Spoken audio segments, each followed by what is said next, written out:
Sejam muito bem-vindos e muito bem-vinda à nossa aula, a primeira parte da aula de espécies tributárias, que com certeza vai aparecer na prova, seja na parte das questões ou então na parte da peça, né? A gente vai tratar disso hoje, que é uma matéria super importante, fundamental para quem vai para o exame de ordem, na segunda fase do exame de ordem, né? É super importante, por quê? Porque ele vai falar de impostos, de contribuições de melhorias, ele vai falar sobre as taxas, sobre as contribuições especiais, mas sabe o que é o mais interessante sobre isso? E por que é que a gente estuda primeiro princípios para depois entrar nas espécies tributárias? A gente faz isso exatamente porque o que ele vai perguntar sobre contribuições especiais, de intervenção do meio econômico, de melhorias que sejam das categorias profissionais ou então econômicas, as contribuições sociais, o que ele vai perguntar sobre os impostos, sobre as taxas, normalmente é relacionado aos princípios tributários, né? Ou aos princípios constitucionais tributários. Então, o que é importante a gente fazer? A gente, em primeiro lugar, ter a parte fundamental e basilar, né? Ou seja, eu preciso saber dos princípios para saber como é que isso se aplica às espécies tributárias. Então, em uma das aulas que eu lecionei aqui, nós falamos sobre a regra matriz de incidência tributária, né? E ali, quando nós falamos da regra matriz, a gente montou todos os aspectos, e a gente fez aquilo exatamente porque nós precisávamos de um alicerce para saber o que é o aspecto temporal, o aspecto material, quantitativo, o aspecto geográfico ou então espacial. Nós precisávamos, né, naquele momento, de tratar exatamente como que poderia ser a alíquota do tributo, a base de cálculo, e aí a partir de agora a gente vai começar a concatenar essas informações de espécies, de regra matriz, de imunidades, dos princípios tributários, já indo para uma reta final, né, nesse momento bem reta, bem reta final mesmo, a gente precisa juntar essas informações todas, né, o que é importante a gente saber, por exemplo, sobre o que é uma alíquota diferenciada, uma alíquota progressiva, o que é um tributo extrafiscal ou imposto extrafiscal, como é que a gente localiza isso dentro do Vademecum, né? Como é que a gente faz essa localização? Então a aula de hoje naturalmente não termina aqui, não termina porque nem pode terminar, as espécies tributárias são bastante longas, né? Eu deixei um material muito especial de espécies tributárias, eu acho que esse material, para cada encontro, né? Eu coloquei um material específico de espécies tributárias, o material deve ultrapassar 30 páginas, né, ao todo, então não dá para a gente estudar isso, né, sem pensar nas imunidades, sem pensar na possibilidade de uma imunidade específica, uma imunidade genérica daquele tributo, ou da gente pensar como é que a alíquota, a base de cálculo daquele tributo devem ser objeto de cobrança, né, qual que é o veículo normativo para isso, então a gente vai sempre falar, tá bom?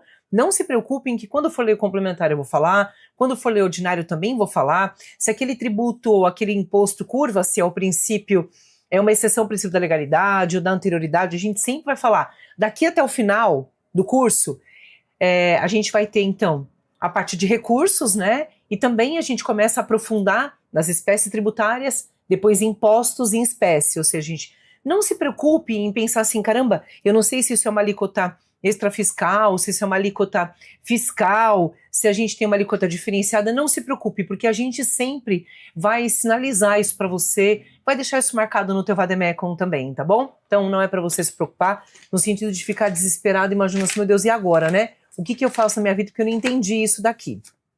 Então vamos fazer assim, ó. Acho que a primeira coisa importante que eu queria que vocês anotassem é que nós vamos deixar uma cor específica para as espécies tributárias, tá? No meu caso, eu vou deixar essa cor aqui, não, acho que eu vou deixar de cor uva. Não vou deixar não, porque vai rabiscar muito meu VAD. Deixa eu ver. A cor que...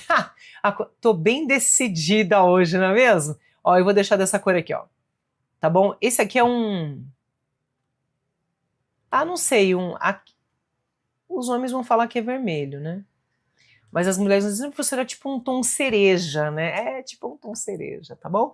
Eu vou deixar as minhas espécies tributárias todas marcadas dessa cor e vou colocar todas as minhas espécies tributárias. Professor, o que é que você está falando? Eu estou dizendo para você que as espécies, tá? Então, as taxas, os empréstimos compulsórios, as contribuições de melhorias, as características, não os impostos. As características dos impostos, eu vou deixar tudo na mesma cor. Porque depois eu vou dividir a tua cabeça da seguinte forma: os impostos que incidem sobre patrimônio, os impostos que incidem sobre a transmissão, a transferência, os impostos que incidem sobre operações, né? Então a gente vai dividir os impostos por fato gerador ou bases econômicas deles, tá? Então aqui eu vou marcar desta cor, na parte dos impostos, eu vou colocar aqui para você, tá? Coloque na sua fichinha, na sua ficha guia, aquela que a gente está deixando para marcar as coisas, né? Impostos em relação às características, tá? Depois a gente vai marcar também da mesma cor as taxas.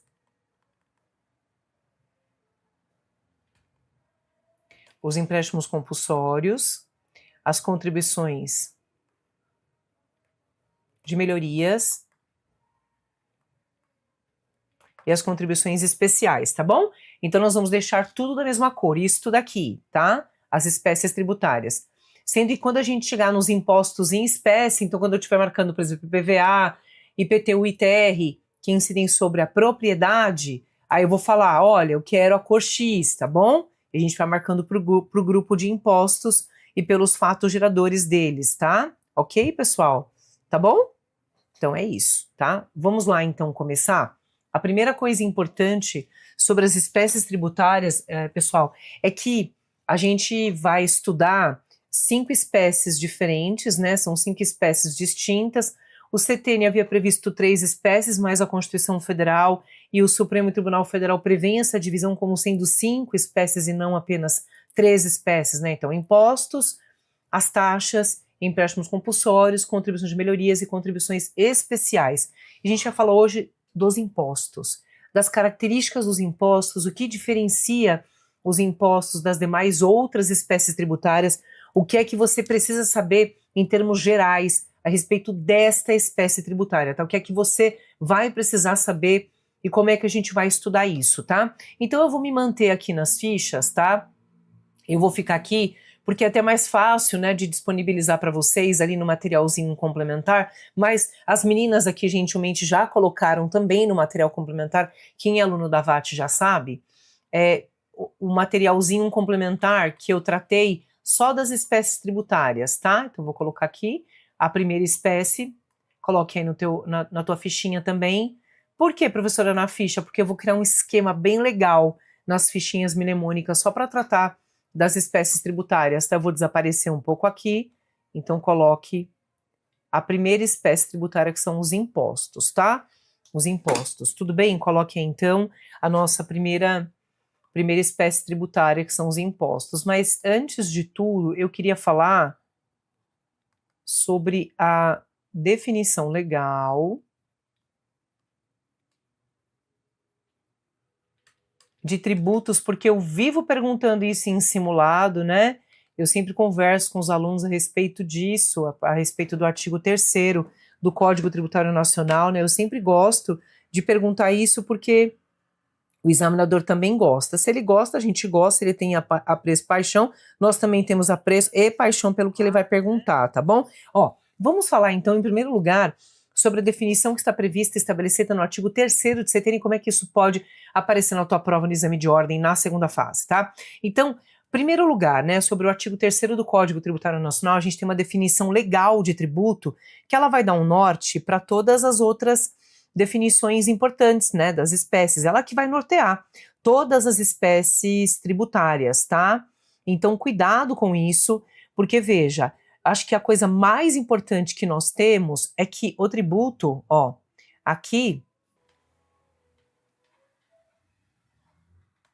o tributo não constitui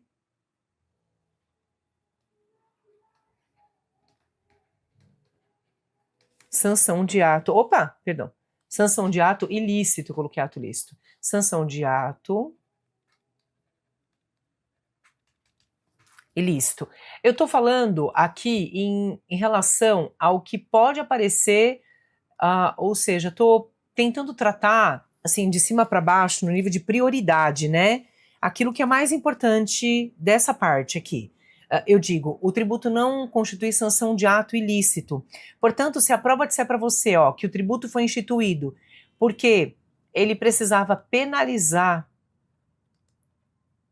ele precisava tratar como se fosse aquele ato de natureza sancionatória. Se ele fala para você que o tributo foi criado para, por exemplo, tributar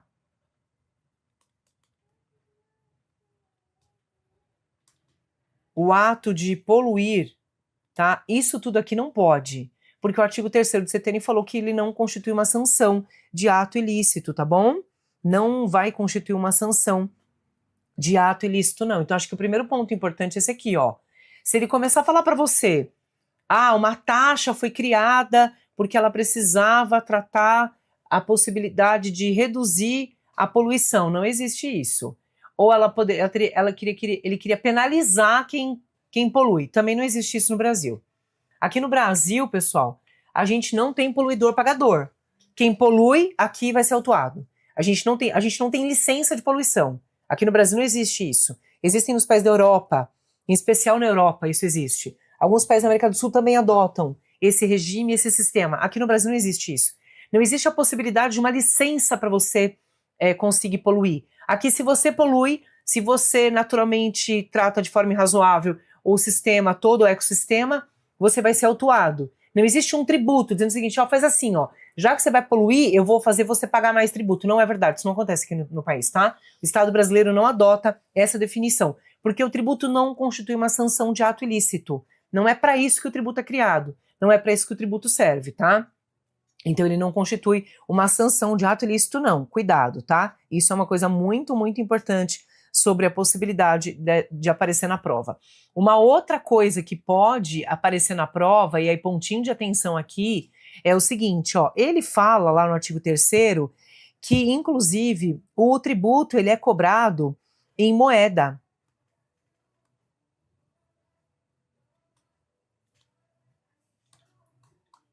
Ou cujo valor nele se possa exprimir.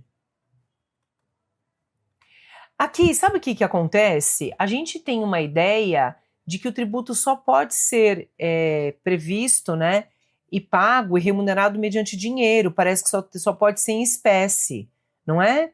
Parece que é isso, ou seja, que a possibilidade de chegar à extinção do crédito tributário é só mediante dinheiro, não é isso? Parece que é assim, né, em moeda só, né? Somente mediante moeda. Não é verdade. Sabe por quê?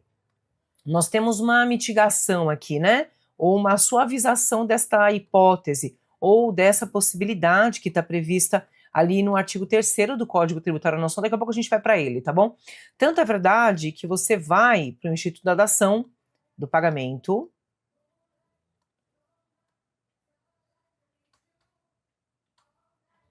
em bens imóveis. E você vai perceber que a extinção do crédito tributário pode se dar por meio da transferência ou da transmissão, ó, dar em pagamento, ó, bem imóvel, tá vendo? Ó, o dar em pagamento. Ele dá e transfere por meio de bem imóvel, através do bem imóvel, com a finalidade de chegar à extinção do crédito tributário. Existe a dação em pagamento em bens imóveis. Então não é só em dinheiro.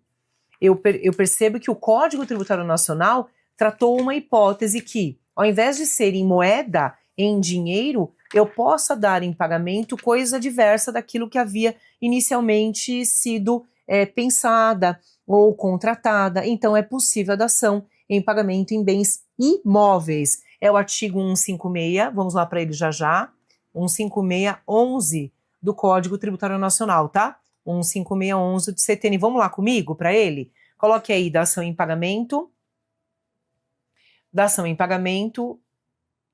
em bens imóveis, tá? Eu coloquei dação né? Dação em pagamento em bens imóveis, tá bom? Coloque aí na tua fichinha e vamos lá para o artigo 156 do Código Tributário Nacional, vamos lá para o 156 do CTN, tá? Vamos junto comigo lá para não é para escrever, não é para mexer nada, não vai pintar nada lá não, hein? porque lá está na parte da extinção do crédito tributário, a gente já pintou o que tinha que pintar, não é para pintar lá não. 156 do Código Tributário Nacional. Ó, no 156 ele fala assim, extingue o crédito tributário, olha o caput, né? Inciso 11, a dação em pagamento em bens imóveis, na forma e condições estabelecidas em lei. Veja que ele não falou que a dação em pagamento em bens móveis, isso já apareceu na prova. Cuidado, porque o Código Tributário Nacional, que foi recepcionado com força de lei complementar, ele previu apenas uma hipótese. A hipótese é em relacionado à transmissão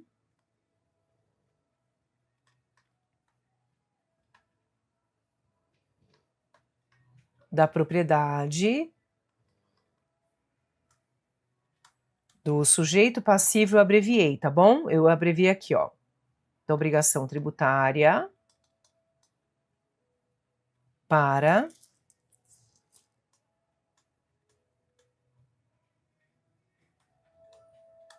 a fazenda pública. E cuidado que é a transmissão de bens imóveis única e exclusivamente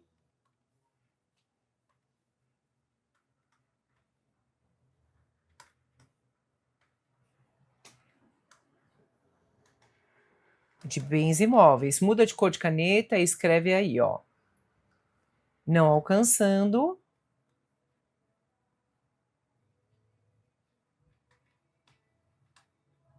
os bens móveis, tá bom? Então é possível, professora, que seja só em dinheiro? Não, pode ser inclusive transferir a propriedade do sujeito passivo, o devedor. Aqui o sujeito passivo ele é tratado, né, como aquele que tem a dívida, né? Ele é o devedor e ele transfere para a fazenda pública, né?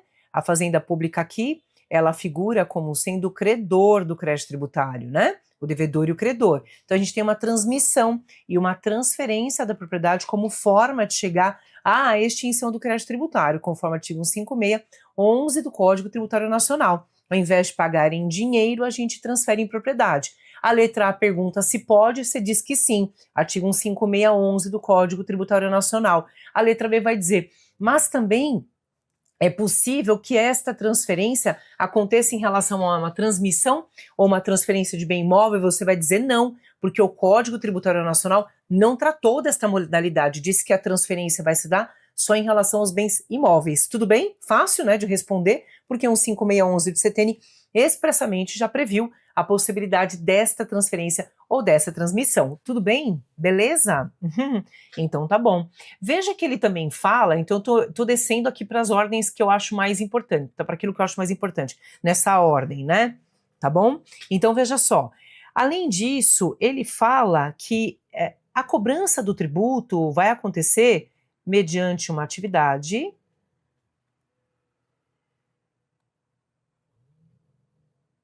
administrativa,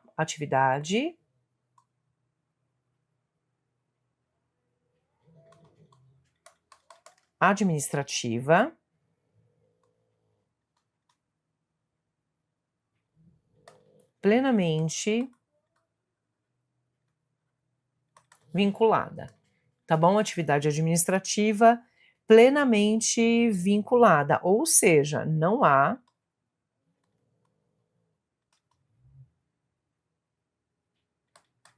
discricionariedade, tá? Não há discricionariedade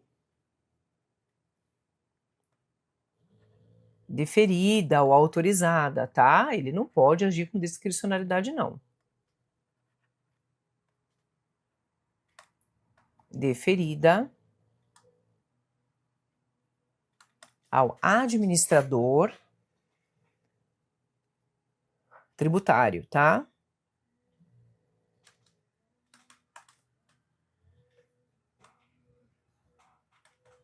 No exercício da atividade estatal. Quem estiver ouvindo o ronco da Frida, Deus abençoe, porque tá alto, né, Frederica? Essa aqui é feliz, né, gente? Atividade administrativa plenamente vinculada, ou seja, ele, lógico, né, que não vai fazer nada da cabeça dele. Ele só vai realizar os atos ali que estejam plenamente relacionados, né, às leis, às normas, às regulamentações, sem que ele faça isso da cabeça dele, do nada. Né, de repente, do nada, ele começa a criar e cobrar tributo. Não é verdade, isso não pode acontecer, tá bom? Então, a atividade dele, administrativa, está plenamente vinculada, a gente não tem discricionariedade, ele não vai poder agir para cobrar tributo do jeito que ele deseja, até porque, lembra que para cobrar tributo, né, o que eu faço quando eu desejo a cobrança do tributo? Eu tomo parte da propriedade do contribuinte ou do sujeito passivo. A cobrança do tributo, pessoal, relativiza, mitiga e, inclusive, limita o direito de propriedade, o direito fundamental de propriedade. Porque, de fato, o contribuinte tem que devolver uma parte para a fazenda, uma parte para o fisco. Porque ele é praticante fato tirador, ele devolve uma parte do seu patrimônio para a fazenda. E, diante dessa devolução, ele reduz o seu patrimônio. Por isso, há uma relativização do patrimônio, do direito fundamental ao patrimônio, a liberdade e o patrimônio também. Ele não escolhe se ele quer pagar tributo, não, porque a atividade, inclusive, é compulsória, né? Ele não paga porque quer. Então, só para a gente encerrar, antes de fechar esse bloquinho aqui, a gente já terminou o artigo 3º, depois nós vamos para ele, então coloque lá, né, que ainda tem esse termo, né, da compulsoriedade. Ele não paga porque quer, né? Então, compulsória, né? Então, aqui, ó, uma característica das espécies tributárias ou do tributo é que ele é compulsório, né? Ele fala assim, é uma prestação compulsória.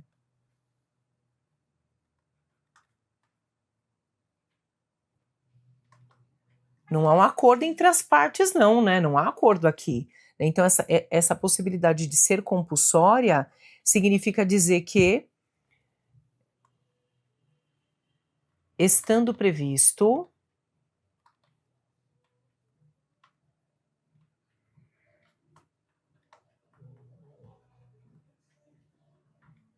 na norma de incidência tributária, nascerá o dever de recolher tributo. Então, uma vez que eu sou proprietário do imóvel localizado em zona rural, eu tenho que pagar ITR, isso mesmo. Uma vez que você é proprietário de imóvel localizado em zona urbana, IPTU. Uma vez que ofere renda, obtém acréscimo patrimonial, imposto de renda. Realiza operações financeiras, IOF. Contrata seguro, realiza câmbio, sim, pois é, IOF. Então, uma vez que você pratica os verbos descritos ali na norma, né, e faz nascer o fato gerador da obrigação tributária, você tem uma prestação compulsória. Não paga-se porque quero, porque desejo. Pago porque realmente pratiquei o fato gerador descrito nas normas, tá? Então, aqui sobre o artigo 3º de CTN, terminamos de colocar no papel. Voltamos então para o próximo bloco para a gente ler o artigo 3º de CTN e já começarmos as características mais importantes dos impostos que vão ajudar a gente a acertar muita questão na prova, tá bom? Então, um segundinho, eu volto já.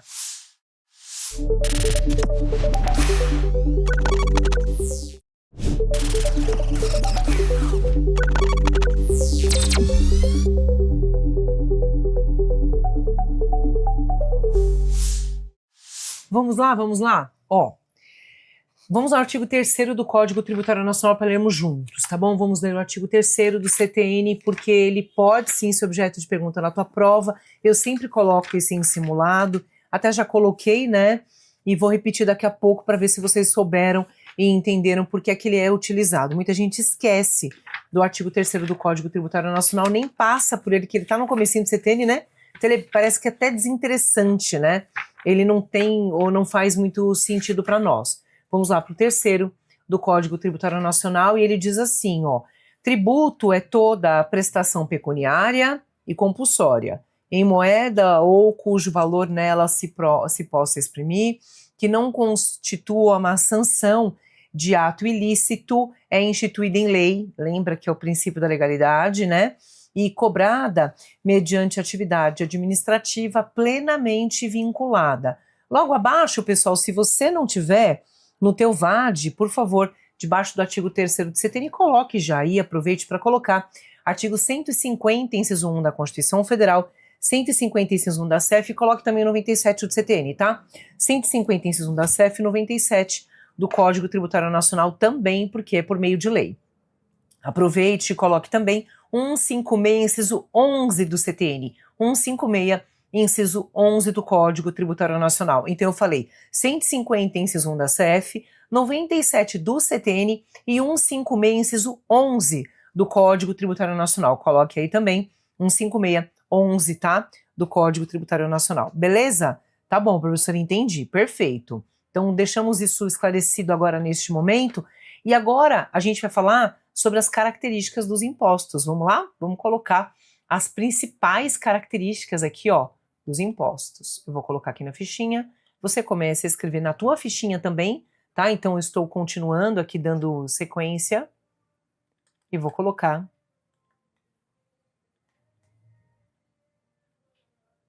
características dos impostos, tá? Começamos então por esta espécie tributária aqui e a gente vai começar a falar sobre isso. Porque as características dos impostos, elas passam naturalmente pela definição do artigo 16 do Código Tributário Nacional, né? Que diz assim, ali a gente já tem várias características importantes, ó. Porque o artigo 16 do CTN, ele fala, né, que os impostos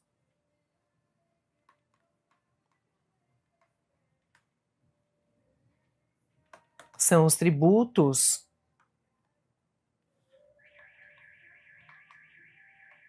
não vinculados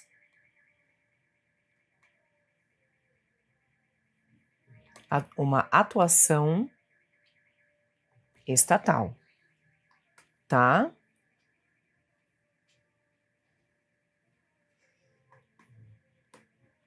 Ou seja, não contém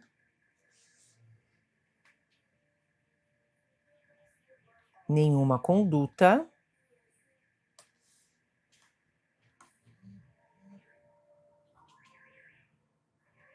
ou participação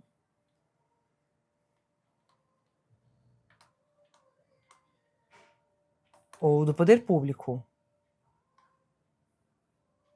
Assim, basta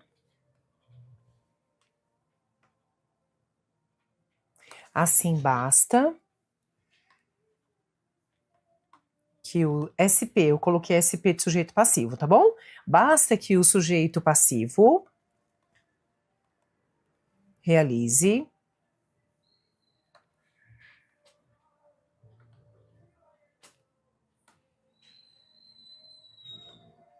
qualquer das situações previstas, né? Descritas ou definidas em lei, tá bom? Previstas em lei. E a pessoa política competente e a pessoa política competente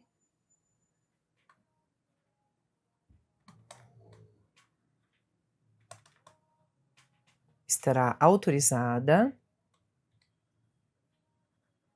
a exigir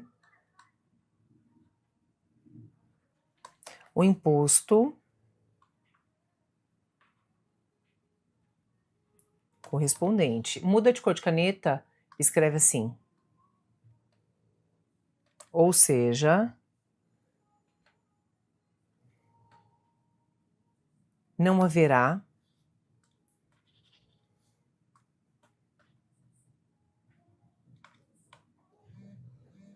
uma imposição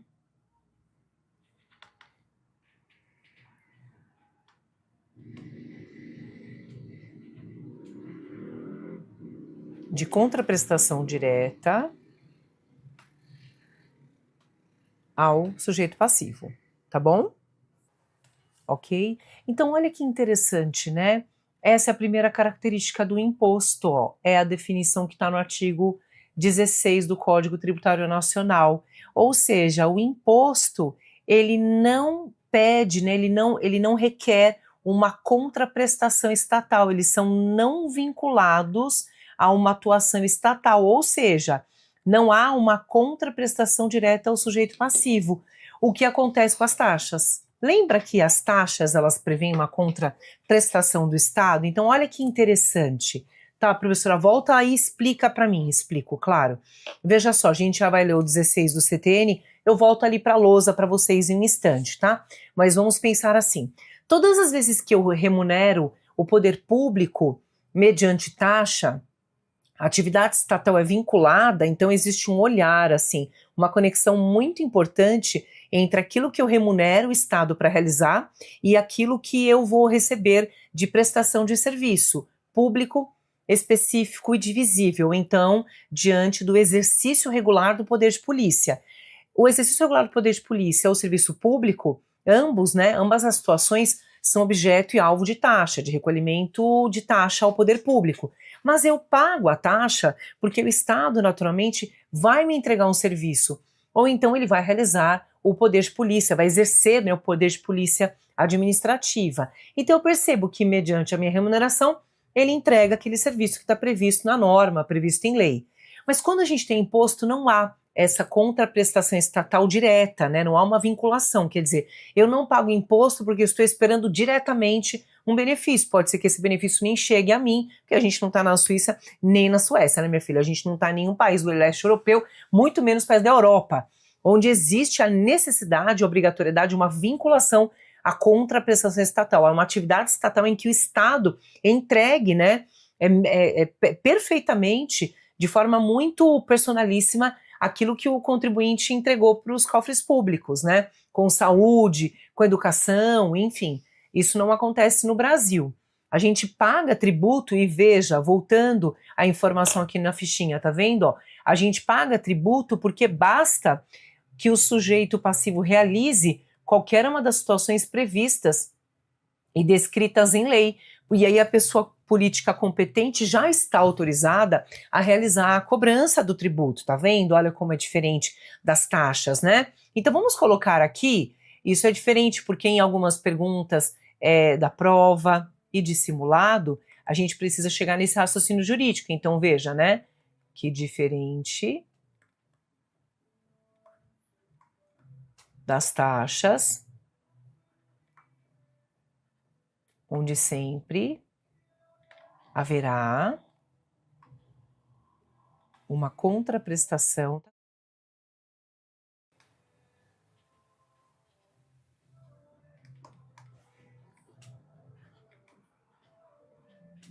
Sempre vai haver uma contraprestação estatal.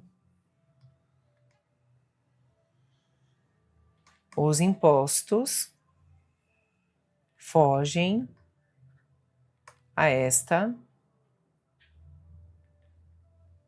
característica. É a maior diferença, né, entre os impostos, inclusive entre os impostos e as taxas, tá? Acho que a principal característica é muito importante.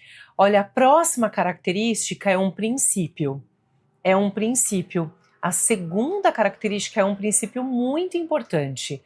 Ele está previsto lá no artigo 145, parágrafo 1º da Constituição Federal. Veja só, então, aos impostos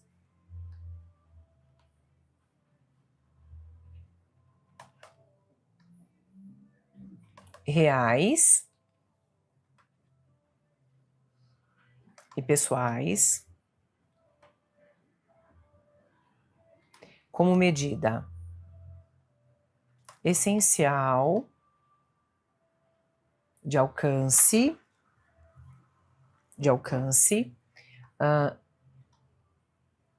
da justiça tributária e isonomia, justiça tributária. Eu já vou parar para explicar, tá bom? Escrevam primeiro e daqui a pouquinho a gente para falar, tá? Justiça tributária e isonomia.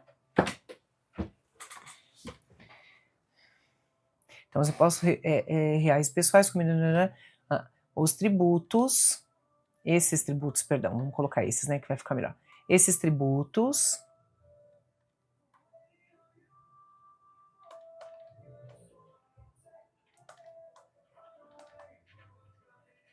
terão alíquotas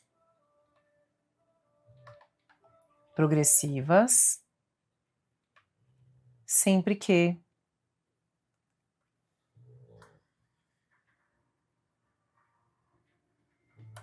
a capacidade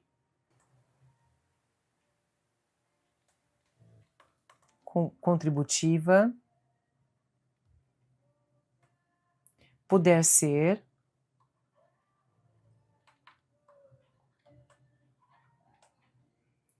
objeto de aferição, o que autoriza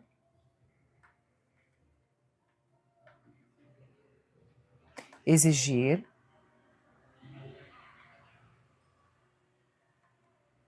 carga tributária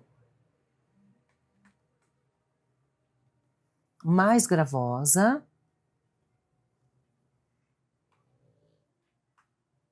dos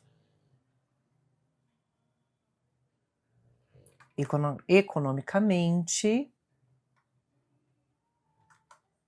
mais ricos e carga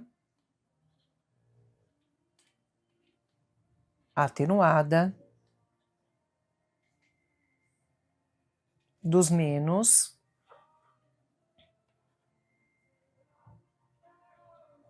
favorecidos economicamente. Porque antes, né, somente os impostos pessoais tinham a possibilidade de aferir capacidade contributiva. Agora é o seguinte, tanto os impostos reais quanto os impostos pessoais. Tanto é verdade isso que eu te provo, né, que a gente pode ter agora, então o exemplo que nós temos aqui, alíquotas, ó, já vou te provar, vamos lá, alíquotas progressivas de TCMD. Vamos ver? Vamos lá? Professor, onde que eu acho a alíquota de TCMD? Primeiro você tem que achar TCMD, né? Professora, mas dá para achar no índice emissivo? Dá. Vai na Santa Paz do Senhor, que tem índice emissivo para isso, né? O ITCMD é o Imposto de Competência dos Estados, a gente vai estudar, mas não custa nada já falar da alíquota dele aqui, porque é um exemplo prático da aplicação da capacidade contributiva, né? E da mudança de entendimento sobre a possibilidade dessa cobrança de alíquota. Então, se é imposto de competência dos estados e deve estar lá no artigo 155, inciso 1 do Código Tributário Nacional, né? No 1551. Então, lembra que as características dele, lembra que eu sempre falo assim, ó, a CF é organizada, né? Se tá no 551 da Constituição Federal, é no parágrafo 1º que a gente vai perceber a profundidade, o detalhamento e a verticalização desse imposto com as suas características, né? Então, no parágrafo 1º, a gente tem assim, ó, o imposto previsto no inciso 1º, relativamente a bens imóveis, não é isso que eu quero, relativamente a bens móveis, também não é isso que eu quero, ele está falando, né? Depois ele fala assim, terá competência para sua instituição regulada por lei complementar, se o doador, o decujus, também não é isso que eu quero, dá uma olhada no inciso 6º. Inclusive, nós já deixamos isso grifado também, porque na aula de reforma tributária que nós demos aqui, eu disse a possibilidade da alíquota progressiva de TCMD. Olha um destaque aqui para você, já está em amarelinho no teu VAD, né? Será, não é que ele poderá, ele será progressivo em razão do valor do quinhão, do legado ou então da doação. Olha aqui uma autorização para alíquota progressiva, que é aferir quem tem mais ou menos capacidade contributiva. Tá aqui, tá vendo, ó, o artigo... Ah, e coloca para mim. Ah, já tá, né? 145, se não tá, bota agora. Debaixo do inciso 6 do artigo 155, parágrafo 1º, que a gente tá aqui no inciso 6, certo? Coloca para mim, por favor, artigo 145, parágrafo 1º da CF. 145, parágrafo 1º da Constituição Federal, tá bom? 145, parágrafo 1º da CF. Então, como exemplo, além da gente dizer qual que é o tributo, vamos colocar a sua fundamentação constitucional para que a alíquota seja progressiva. Portanto, veja, se há uma pergunta na prova dizendo assim, olha, o contribuinte se insurge contra uma lei estadual que passou a estabelecer alíquotas progressivas em função da doação, do quinhão ou do legado. Ele vai perguntar para você se realmente essa lei do Estado ela é inconstitucional. Você vai dizer, não é. Sabe por quê? Porque lá no artigo 155 no parágrafo 1º, inciso 6, a própria Constituição Federal autorizou que essa alíquota fosse uma alíquota progressiva, e ela até então, né, ela era uma alíquota fixa. Depois a gente teve um entendimento jurisprudencial que alterou e fixou uma tese no recurso extraordinário, não precisa anotar isso, pelo amor de Deus, 562045, a gente tinha esse entendimento que passou a ser um entendimento novo.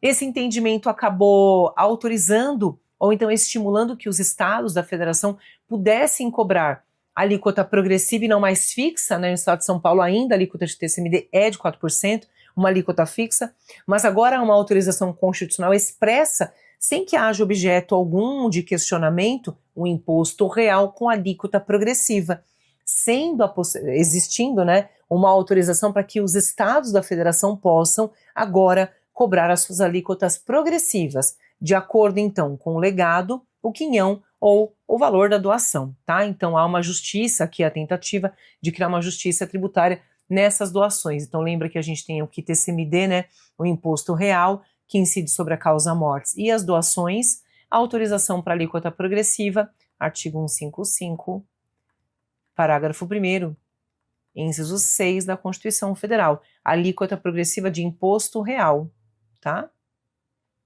Então, hoje em dia, independentemente do imposto ser real ou pessoal, se ele conseguir determinar, aferir capacidade contributiva, né, e ele puder ser cobrado de forma isonômica, a diferenciar as pessoas mais ou menos favorecidas, a gente vai ter a possibilidade, sim, da cobrança da alíquota progressiva. Então, vamos falar também, algumas pessoas chamam isso de classificação ou características, vamos manter aqui nas características uma terceira possibilidade de cobrança, de forma de cobrança do tributo, né? Mas é super fácil estudar isso, não tem nada de difícil, é só você entender isso aqui de uma forma bastante tranquila. A gente vai colocar alguns exemplos, né? A gente tem algumas classificações dos impostos, né? Então, os impostos podem ser diretos ou indiretos. A gente vai ver isso durante as nossas questões, a gente vai se deparar com os impostos diretos, né, e com os impostos indiretos também, mas não tem nada de mais nisso não, viu? Por quê? Porque os impostos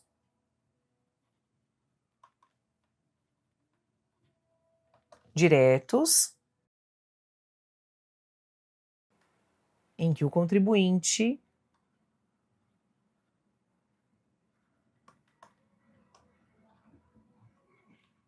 absorve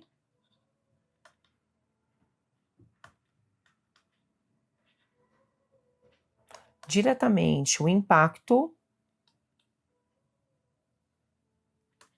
econômico da exigência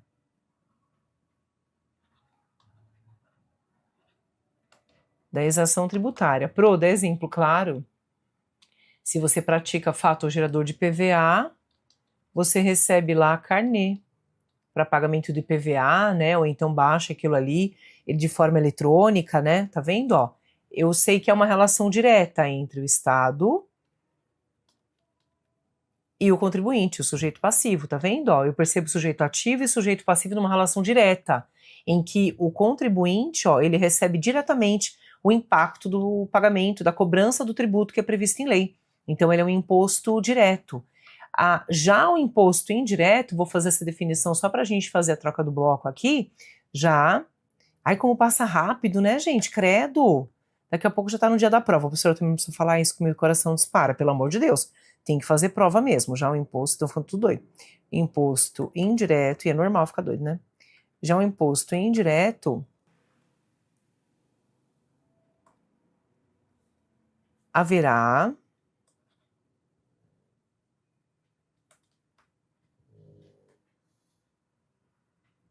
o fenômeno da repercussão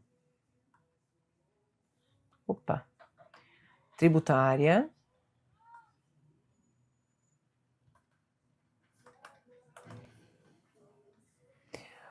ou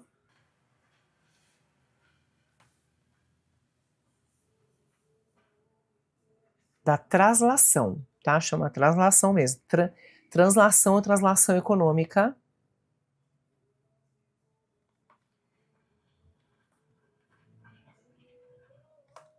do tributo, tá bom? E o contribuinte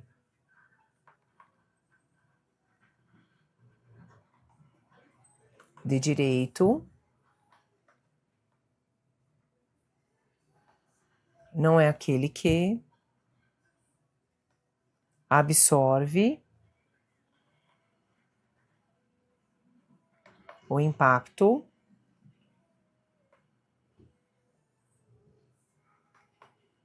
econômico da imposição tributária. Eu já paro para explicar, tá? Da imposição tributária, vírgula, que o repassa ao contribuinte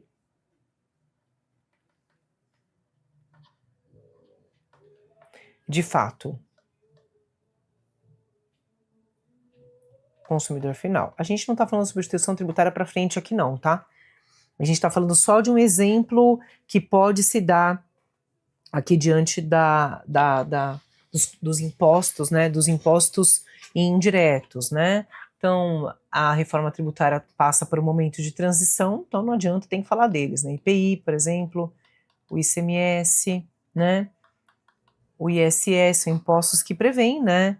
Às vezes uma operação onde seja indireto aquele imposto, né? Onde possa existir alguém ali que atua como substituto tributário ou que recebe impacto da operação, né? IPI e ICMS são os mais comuns, né? IPI e o ICMS, tá? Mas a gente tem outros tributos também. Mas aqui, como característica de fenômeno mesmo, em ser indireto significa dizer que alguém vai estar no meio da cadeia econômica e que alguém vai receber, por uma determinação legal, a incumbência de recolher o tributo ou de receber aquele impacto, né? Não é o praticante do fator gerador necessariamente que vai receber o impacto, não é o praticante do fator gerador, mas é uma outra pessoa que recebe ali naquela cadeia, numa situação de repercussão econômica, um terceiro é quem vai ficar, né, a cargo de recolher aquele tributo, tá? Então é exatamente isso em relação ao tributo direto, que a gente percebe uma relação ali direta entre a fazenda e o contribuinte, que ele recebe o carnê e paga aquele tributo e tá tudo certo, versus uma cadeia onde existem várias pessoas na relação e só lá o contribuinte, lá no final, ou o consumidor é que vai receber a incumbência de pagar o tributo, porque toda a cadeia econômica foi jogando para ele lá, né? Desde a indústria até chegar lá para ele, né, no consumidor final, ele que recebe a repercussão ali, né, na translação ou translação do pagamento do tributo, tá bom? Então é isso, o tributo direto e o tributo indireto, tá? Vamos trocar o bloco, eu volto em um segundinho, tá bom?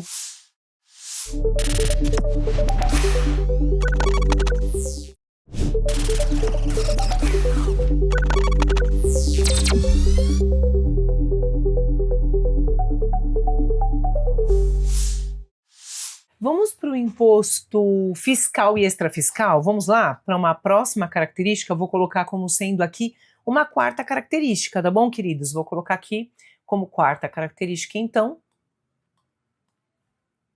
imposto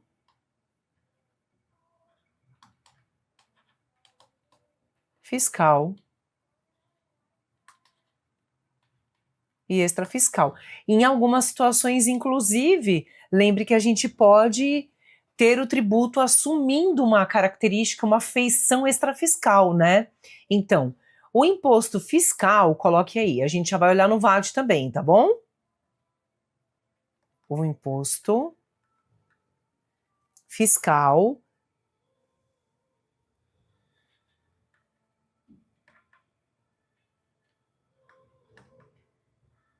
tem como única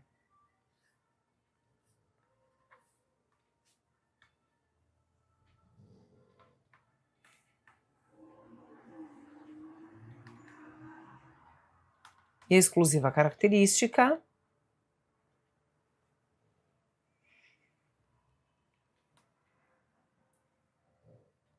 a exação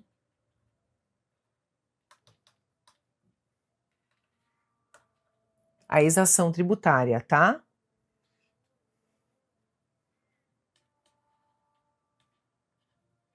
Ou seja,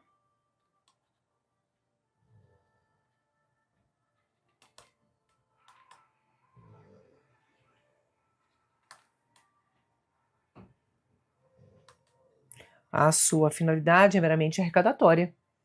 Ela serve a isso.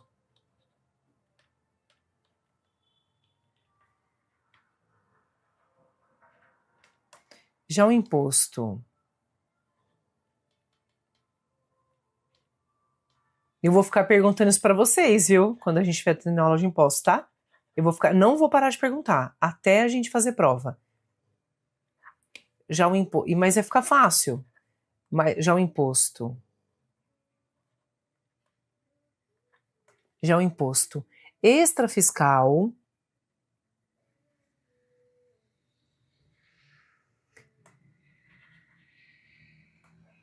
influencia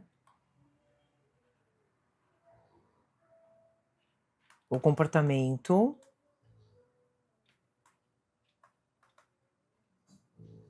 de uma sociedade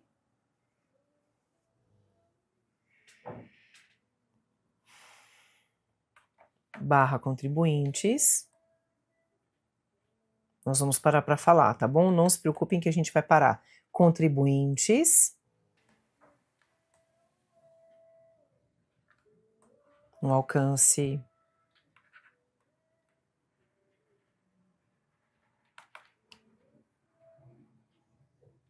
de uma finalidade política, né? Uma finalidade social, não é? Ele vai influenciar nisso, tá bom? Uma finalidade política, uma finalidade social, né? Ou seja, ele vai regular comportamentos, né? Ele vai estimular ou desestimular determinados comportamentos do contribuinte, né? Estimulando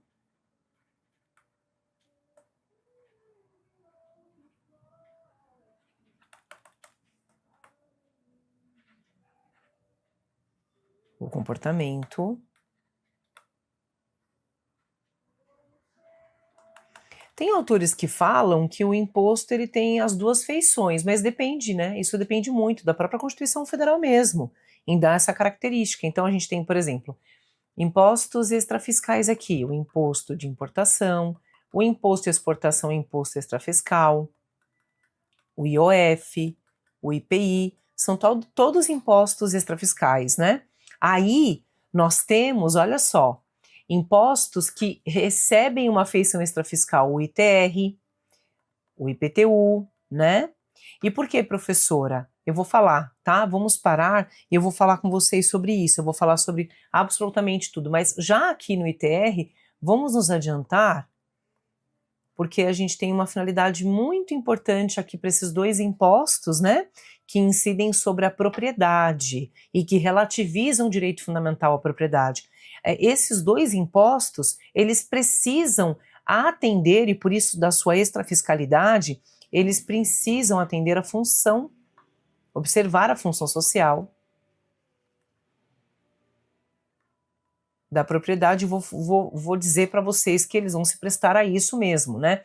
Os demais outros aqui em importação e exportação, IPI e IOF, eles regulam mesmo o comportamento diante da economia, diante daquilo que pode intimidar ou estimular o comportamento do contribuinte, do sujeito passivo da obrigação tributária, tá? Então soltem um pouquinho aí a caneta de vocês, vamos relaxar um minutinho só para a gente falar exatamente sobre isso, tá bom? Vamos falar sobre isso agora, tá? Vamos lá, deixa aí a sua caneta, termina de escrever, porque nós vamos entrar no teu VAD, tá bom? Tem a função de um equilíbrio econômico e houve um aumento de carga do IOF com o objetivo de aumentar a arrecadação. Então, o IOF é um imposto extrafiscal que quando a gente aumenta a alíquota, a gente tem um aumento da arrecadação. E o aumento é muita coisa, significativamente grande assim, né? Para que haja um aumento da arrecadação, eu aumento a alíquota do IOF sobre as operações financeiras, de câmbio, contratação de seguros. Então eu tenho a possibilidade, né, desse imposto extrafiscal. Tanto é verdade que essa extrafiscalidade também se observa lá no imposto de importação, quando também o presidente da República, né, por ato próprio, através de decreto presidencial, ele pode aumentar e majorar a alíquota do imposto de importação. E ele faz isso com o objetivo de proteger o mercado nacional. Professora, estava tão bom comprar as brusinhas da Shein e o negócio da Shopee ficou ruim para nós. É isso mesmo. É isso, né? Porque quando entra aqui, meu filho, entra com imposto de importação, entra com ICMS importação, tarifas, né, alfandegárias, as taxas alfandegárias, mais PIS e COFINS, entra com 6 tributos, né, ingressa no território nacional com 6 tributos para pagar. Então, quando a gente tem uma elevação do imposto de importação, a gente protege aqui, né, o que é produzido nacionalmente, né? E aí, olha que interessante, quando a gente tem operação de exportação, a gente tem imunidade. As operações de exportação são imunes. Por quê?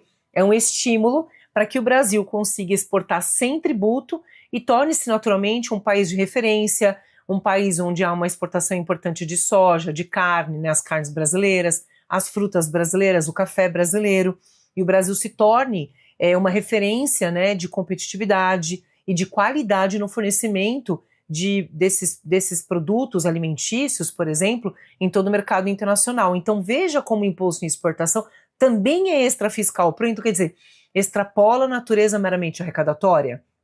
Ele dá um sinal econômico, um sinal de comportamento, uma intimidação desse comportamento. Então, quando há aumento da alíquota do IOF, a gente tem uma diretriz, né? Ou a gente tem um sinal dizendo o seguinte: se você realizar essas operações, inclusive, né? Quanto que fecha, professora? Fecha lá o IOF, né? No cartão internacional, você reza, né?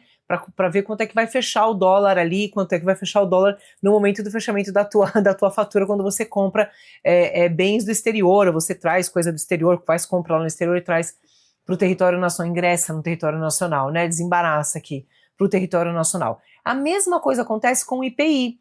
Tanto é verdade que quando a gente tem alíquota zero do IPI, então baixa a alíquota zero de IPI, quando a gente tem essa redução brusca, a gente tem um estímulo à aquisição, por exemplo, de veículos, eletrodomésticos da linha branca e demais outros itens que precisam serem consumidos, né, pelos contribuintes, pelos consumidores, na verdade, né, precisam ser consumidos pelos brasileiros para que a gente evite, por exemplo, uma quebra na indústria automobilística, né, então depois tem que fazer acordo no direito de trabalho.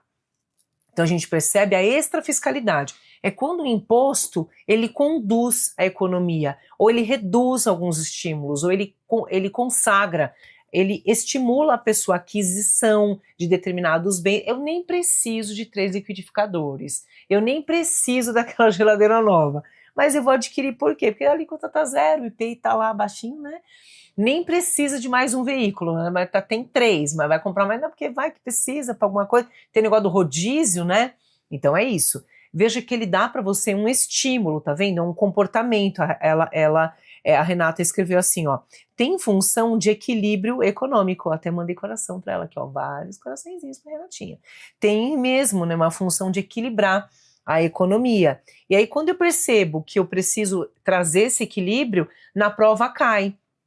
Se o imposto de importação, ele pode ser majorado por meio de ato do Poder Executivo, e pode, porque ele é extrafiscal, ele pode, né? Professora, prova para mim, vamos provar tudo, vamos lá para um 153 da Constituição Federal, 153, parágrafo 1º da CF, olha lá, 153, parágrafo 1º, ó, olha um conjuntinho de impostos extrafiscais aqui, ó, 153, parágrafo 1º da Constituição Federal, olha que bonitinho, ele fala assim, ó, é facultado ao poder público, executivo ali, ó, poder público.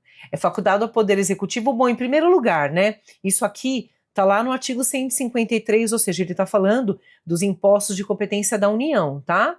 É facultado ao poder executivo, ou seja, ao presidente da República, atendidas as condições, lógico, e os limites estabelecidos em lei, não é bagunçado, tem o princípio da legalidade, já previu ali as alíquotas, né, previu como é que esse tributo vai funcionar, esse imposto, alterar, então, ó, é facultado ao Poder Executivo alterar as alíquotas dos impostos enumerados no inciso 1, 2, 4 e 5, importação e exportação, IPI e IOF, olha os impostos extrafiscais aqui, tá vendo? Como uma exceção à legalidade, não respeita a legalidade e por isso podem ser aqui alterados, né, por ato do Poder Executivo, sem que haja a intervenção do Poder Legislativo, o próprio Poder Executivo de forma unilateral para estimular ou desestimular determinadas situações e trazer um equilíbrio econômico, ele tem aqui a possibilidade dessa intervenção mínima na economia que acontece quando é necessário. Para regular algumas distorções, ele precisa. A gente vai ver isso também na CID também acontece.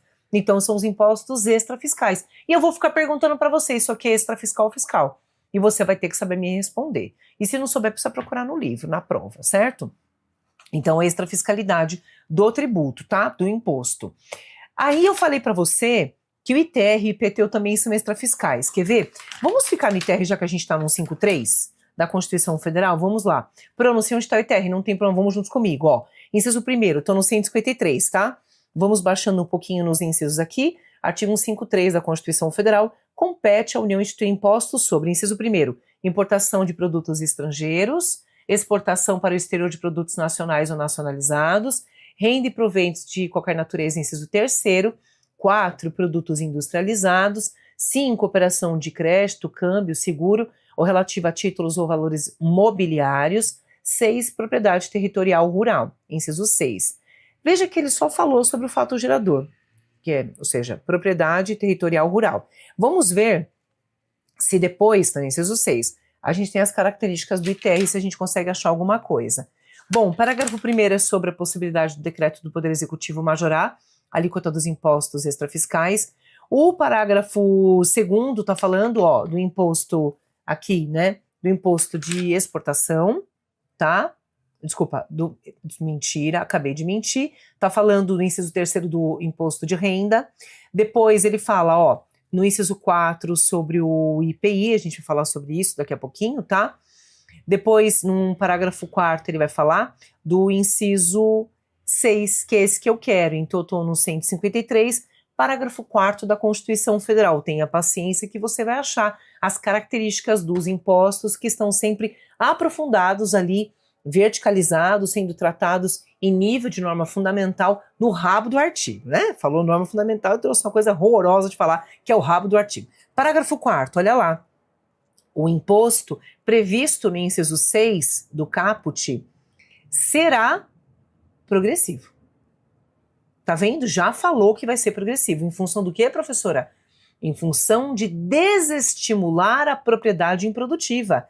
E terá suas alíquotas fixadas, olha lá, professora, não sabe decorar. Não precisa decorar nada, tá escrito aqui, meu filho. Ó, será progressivo e terá suas alíquotas fixadas, de forma a desestimular a manutenção de propriedade improdutiva. Olha que lindo. Lindo, né? Bonito. Eu gosto. Olha só o inciso 2. Não incide sobre pequenas glebas rurais, tá vendo? Ele vai desestimular a propriedade improdutiva e vai estimular a aquisição e, naturalmente, a manutenção de pequenas glebas rurais, definidas em lei quando as explore o proprietário que não possua um outro imóvel, ou seja, na unipropriedade, né? Depois, será fiscalizado e cobrado pelo município, que assim está na forma da lei, né? Que é a parte da renúncia fiscal aqui, né? Tá bom. Mas olha o que é importante, a característica do ITR na extrafiscalidade. Não é que ele poderá ser progressivo, ele será progressivo, ele nasce progressivo. E o objetivo da progressividade aqui não é nunca penalizar o pequeno proprietário rural que, inclusive, explore com a sua família, né, para a sua subsistência, na agricultura de subsistência. Não é para isso, não. No entanto, que ele fala, olha, para desestimular a propriedade improdutiva e já vou dar imunidade para a pequena gleba rural, tá bom? Olha que interessante. Então, a gente tem aqui a função social da propriedade. Quer colocar na ficha? Quero, professora. Já quero pôr, então vamos pôr.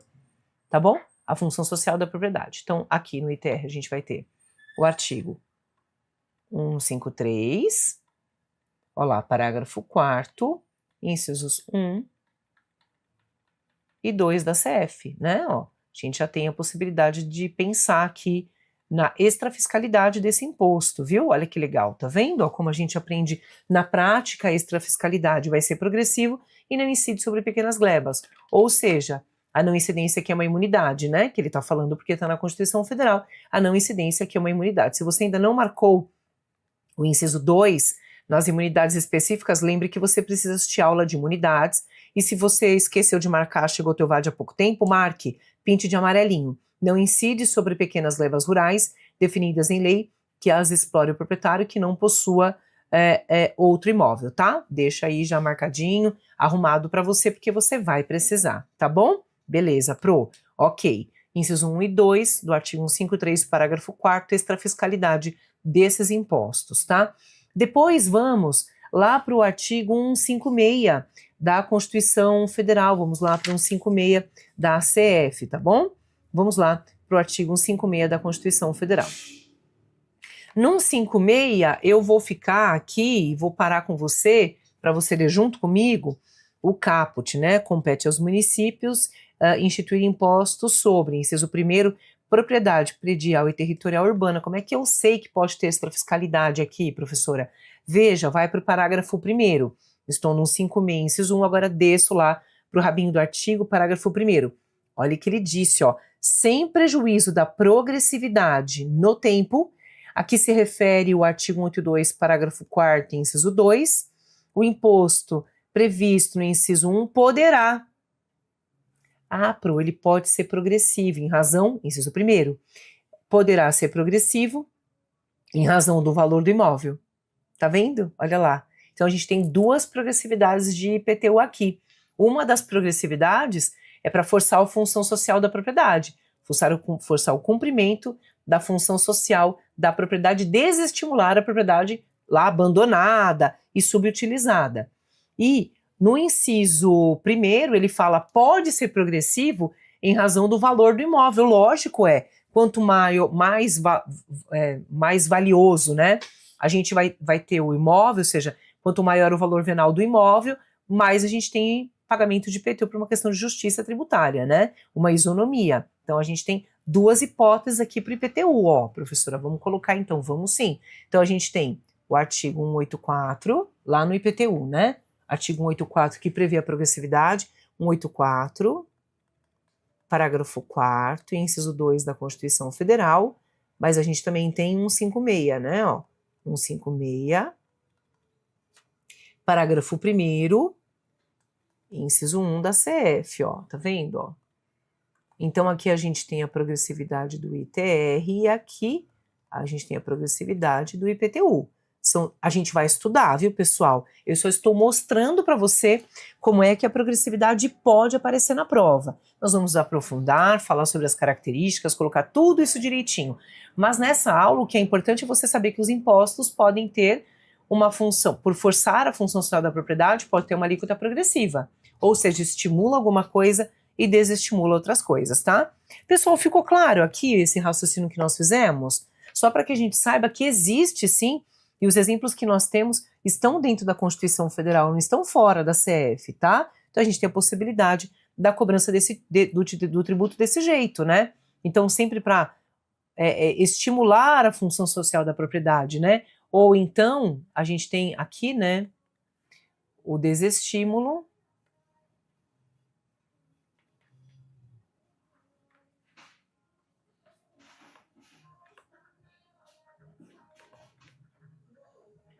de propriedade improdutiva, subutilizada, abandonada. Ai, tá estranho. Não, tá certo. Abandonada, tá bom? Entenderam isso, pessoal, sobre extrafiscalidade? Entenderam que o imposto pode ter feição e assumir essa feição extrafiscal? Alguns autores dizem que todos têm função extrafiscal, mas na realidade, para uma prova, né, quando a gente está fazendo a prova aqui da segunda fase, do exame de ordem, o mais diligente da nossa parte, né, é que a gente responda isso com base sempre no texto constitucional, né, para a gente não ficar achando, procurando, né, se aquilo é ou não assumiu ou não assumiu uma função extrafiscal. Então, a grosso modo, a gente aqui na própria Constituição Federal ou na lei do tributo que a gente vai localizar e vai conseguir achar, né, que aquele tributo tem uma função fiscal e extrafiscal. Vamos fazer a troca do bloco, então? Vamos, que eu roubei uns minutinhos lá dos blocos anteriores. Vamos fazer? Que aí eu já quero falar sobre o imposto, eu quero falar sobre o imposto de alíquota essencial, tá? A essencialidade do imposto. Eu quero falar sobre isso já. Quero aproveitar para falar sobre isso, tá bom? Vou fazer a troca do bloco então, volto num segundinho.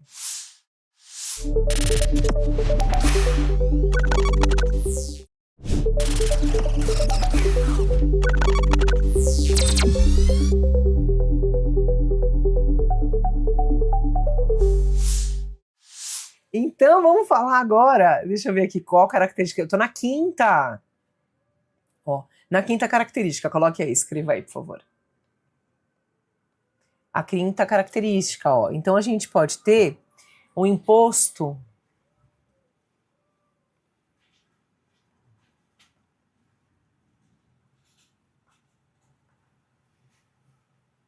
de alíquota seletiva. E a gente pode ter um imposto de alíquota seletiva para a Constituição Federal ainda, né? A gente pode ter uma alíquota obrigatória e uma alíquota seletiva facultativa. Então, você sempre vai pensar assim, ó. Quando a gente tiver uma alíquota seletiva, e eu tô falando isso porque a gente ainda vai começar a transição da reforma em 2026, então é importante falar sobre isso agora, porque ainda estamos sob o regime mais antigo, né? Imposto de alíquota seletiva significa dizer que quanto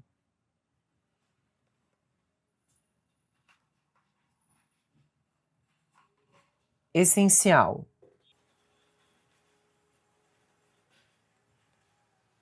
for o produto,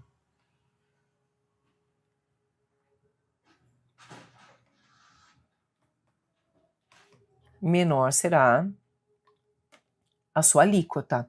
E para alguns tributos, pessoal, esta seletividade vai ser obrigatória e para outras facultativa, tá bom?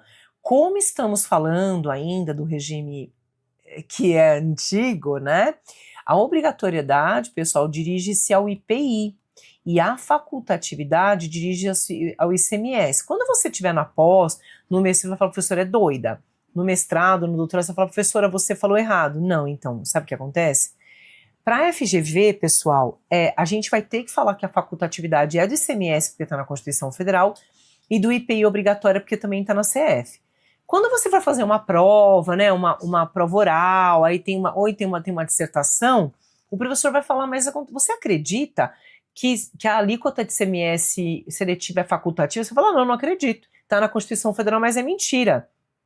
Porque, veja, né, quanto mais essencial for o produto, menor vai ser a alíquota de ICMS. Ué, é verdade. Tanto é verdade que a gente está pensando aqui, quando a gente está olhando para essa situação, nós estamos pensando aqui nos produtos, ó, que compõem a cesta básica, ó. Produtos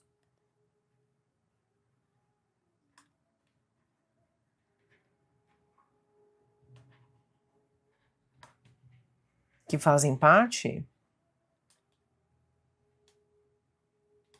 da cesta básica, né? Pois é. Aí, o que aconteceu, meus queridos? Não, mas antes de falar o que aconteceu, eu quero falar outra coisa. Antes de falar o que aconteceu, fala pra mim onde tá esse negócio de seletividade. Falo agora. Vamos falar agora, tá? Pra você não ter dúvida, pra você não ficar chateado comigo. Depois fala assim, professora, terminou a aula e não falou pra nós o que era. Ah, entendi, Claudinha. Vamos pro artigo 153, parágrafo 3º, inciso 4. 153, parágrafo 3º, vou até colocar aqui já.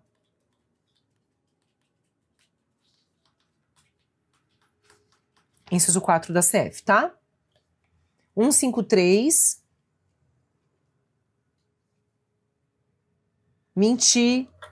Ah, eu menti porque eu acabei de errar. Que parágrafo 4º? Parágrafo do ITR. Desculpa, errei. Oh, meu Deus. Errei. 153, parágrafo 3º, inciso 4. Parágrafo 4º é do ITR, né? 153, parágrafo 3º, inciso 4. Que inciso 4? Eu tô errando mesmo, ó. Que inciso? Por que eu tô errando isso? Porque eu tô lendo no ITR. Inciso 1. Professora, risquei toda a ficha. Vai ter que riscar mesmo, porque eu errei.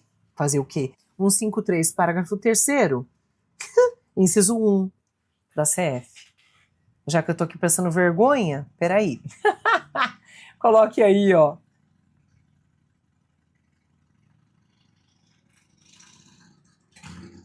Será seletivo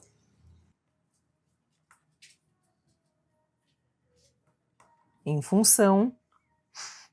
Online não dá. Em função da essencialidade, dá sim. Agora pode, não tem problema, da essencialidade do produto. Da essencialidade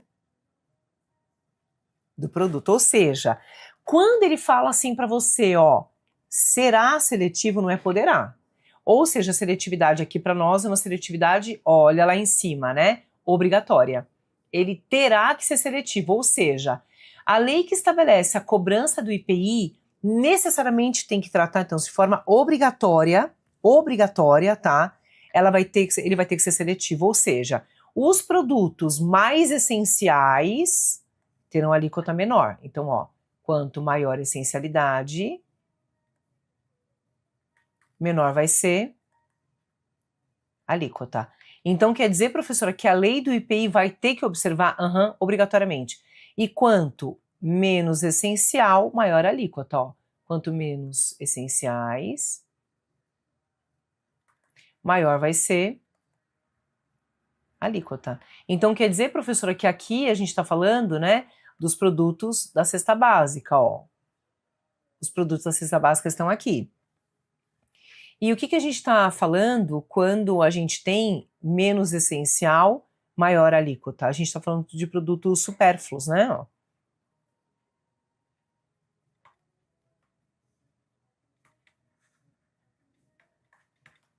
Supérfluos, itens de luxo, a gente está falando de produtos nocivos à saúde, como bebidas alcoólicas. Eu estou falando, por exemplo, do tabaco, né, a consumo de cigarro.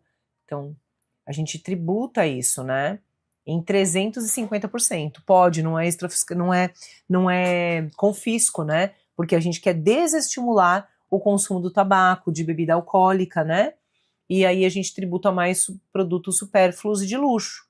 A gente faz a tributação ser aumentada.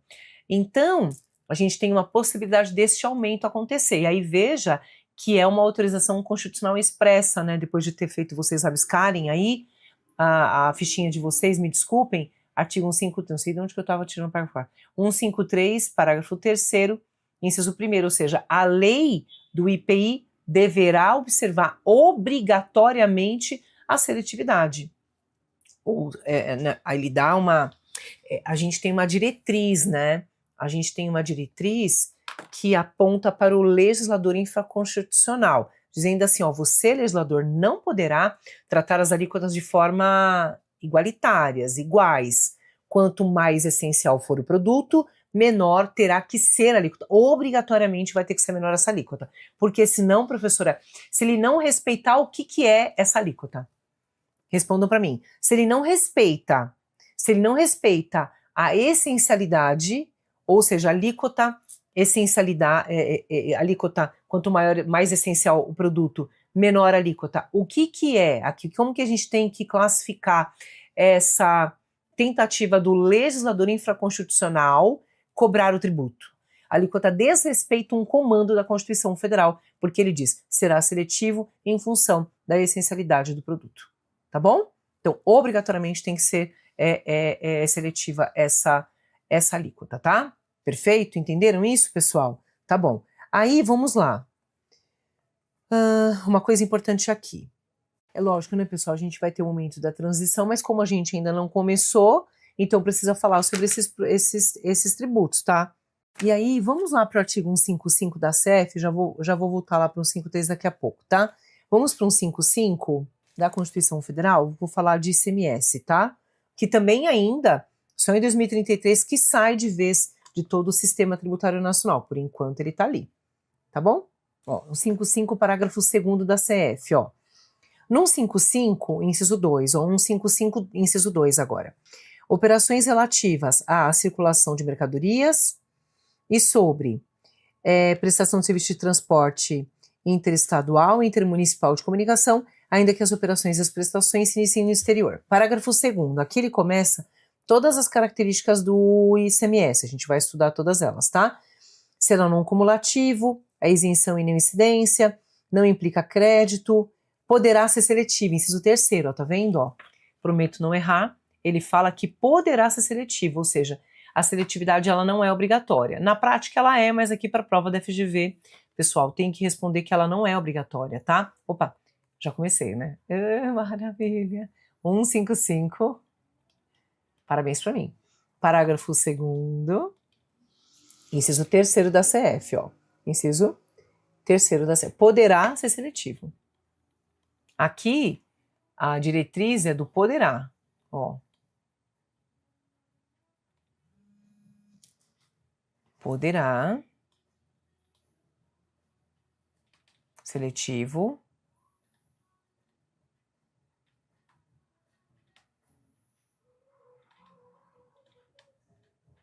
em razão da essencialidade, tá vendo, ó? Olha a característica aqui, ó, da seletividade, né? A seletividade aqui não é obrigatória. Aqui, pessoal, neste poderá, é uma faculdade do legislador, tá vendo, ó? Aqui, ó, é uma faculdade. Opa. Escrevam aqui em cima, ó. Tá bom?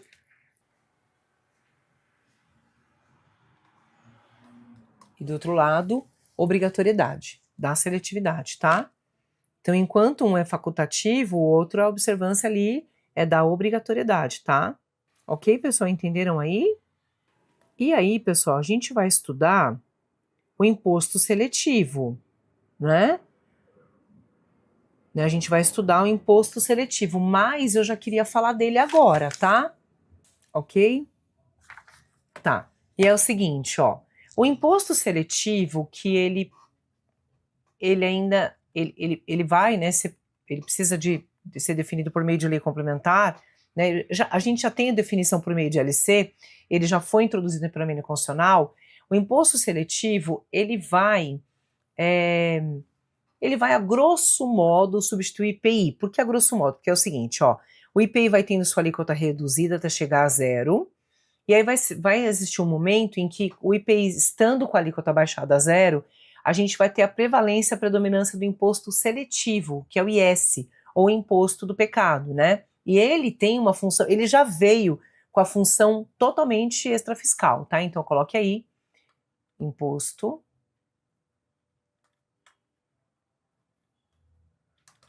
seletivo. Ele já nasce, pessoal, extrafiscal, tá? Ele já nasce completamente extrafiscal, porque ele tributa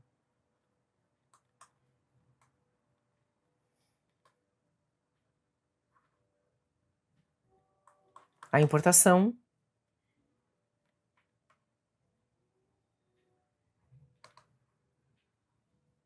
a comercialização,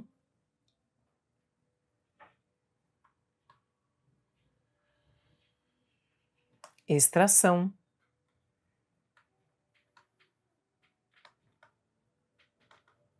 de bens e serviços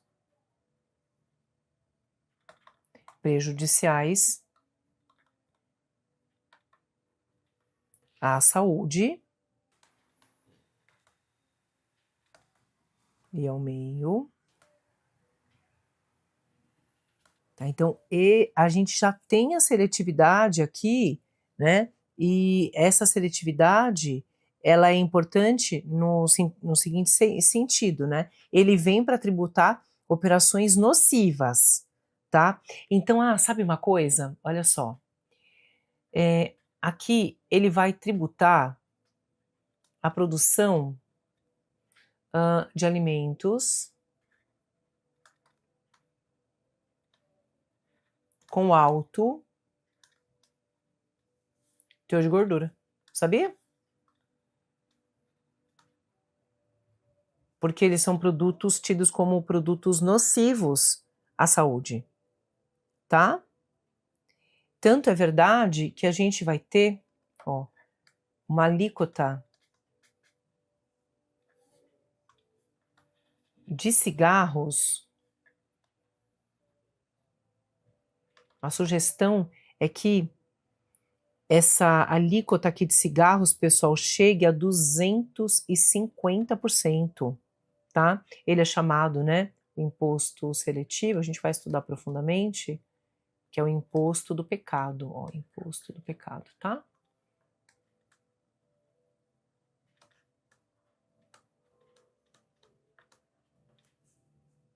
o imposto do pecado, tá bom? Já pensou? Alíquota de 250%? Pois é. Então a gente vai ter a possibilidade da cobrança desse imposto. A Constituição Federal também vai prever, tá? Então a gente tem entrada, né, o ingresso de um imposto novo, né, que é o imposto seletivo. Ele vem para isso, viu, pessoal? O objetivo dele é esse mesmo. E aí, pessoal, lógico que também o objetivo dele é, por exemplo, ó, reduzir drasticamente a redução de alíquota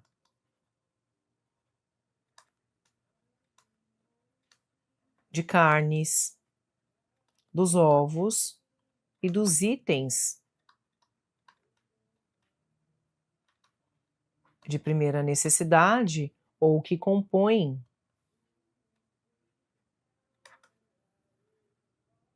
a cesta básica do brasileiro, tá bom? Você vê que o IS tem esse objetivo. O IS, pessoal, ele vai entrar em vigor em 2027, tá? Mas a gente estuda assim mais em relação às características dele, né? Porque ele ainda não pode ser objeto de exigência, tá bom? Ainda não, porque ele ainda não começou, né? Ele começa lá em 2027, tá bom?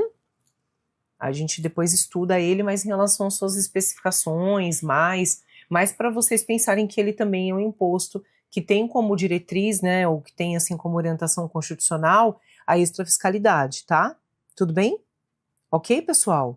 Então é isso. Olha aqui que bom, né? Para nosso primeiro encontro de espécies tributárias, já terminamos os impostos, né? Os próximos encontros serão sobre taxas, contribuições de melhorias, depois a gente tem empréstimos compulsórios e as contribuições especiais, onde a gente vai tratar todas as espécies de contribuições e a forma como isso pode vir para a nossa prova. Esse primeiro encontro, né, de espécies é para encaixar a gente da definição de tributo, na diferença entre um e outro, falar das alíquotas, como que elas podem ser objeto de cobrança, né? Isso é o mais importante para esse momento agora, para esse primeiro momento, porque isso serve como base para a gente tratar de forma vertical os impostos em espécie. Tudo bem, pessoal? Ok? Beleza? Então tá. Vamos deixar para fazer a marcação do VAD quando a gente estiver tratando dos impostos, mas também das outras espécies que a gente vai fazendo a marcação, tá bom? Ok? E nós estamos falando sobre o IPTU ser progressivo ou ter alíquota progressiva em razão do valor venal do imóvel. Aí ela deu esse exemplo. Falou, professora, tem um exemplo prático aqui para dar, que é a situação de Camboriú e Balneário Camboriú, né? Então os imóveis, assim, onde tem os jogadores de futebol, aqueles mais famosos do mundo inteiro, que tem os imóveis ali, né? Nesse lugar. E esses imóveis caríssimos, né, mostram pra gente como a alíquota do IPTU, ela pode ter uma progressividade em razão do valor venal do imóvel, ou seja, aí eu brinquei até e falei assim, aqui em São Paulo a gente tem vários jardins, né? Dependendo do jardim onde você tá. Então aqui, Jardim Ângela, Jardim Pantanal, onde ninguém presta atenção, tem um monte de enchente, é lógico que a alíquota tem que ser menor em relação ao Jardim América, Jardim Europa ou jardins aqui em São Paulo, né?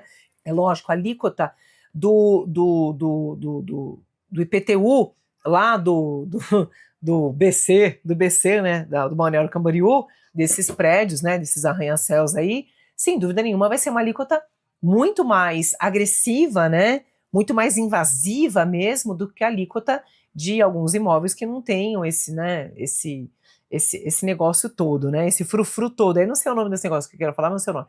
Mas é isso, entende? Tem uma alíquota. Então, olha a autorização para que o legislador, cumprindo, né, não só com a função social da propriedade, mas também cumprindo o princípio da isonomia, que ele consiga cobrar. Olha lá, 90 andares as torres. E ele comprou os últimos e fechou só para ele. Imagina.